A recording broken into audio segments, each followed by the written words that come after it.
Tips rason nga nung kuripot ang tao. Kanang kuripot lahi na sa dalo. Una, kinuripot siya kay ngano niagi na siya walang wala. Nga wala gyud makatabang niya. So nakuha na siya, na learn na siya. Na clever na siya. Ikaduha, kinuripot na siya kang iyang kwarta, budget ra. Nay nakalaan.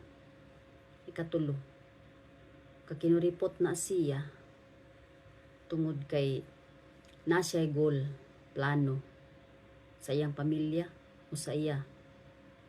Kaupat, kinuripot na siya kay nag-andam na siya para inikatigulang niya kay inikatiguang sa tawod manginahanglan jud kwarta kay daghan may kinahanglan matiguang na ka.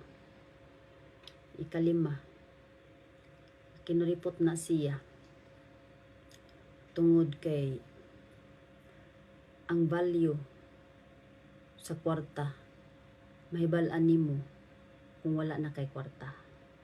Kung wala jud kay kwarta, di nimo mahibalan ang value sa sentimo. Parehan ang bugas. Kung wala jud kay malungag, di nimo mahibalan ang value sa usa ka lugas nga bugas. So mo na siya ang pasabot sa kuripot.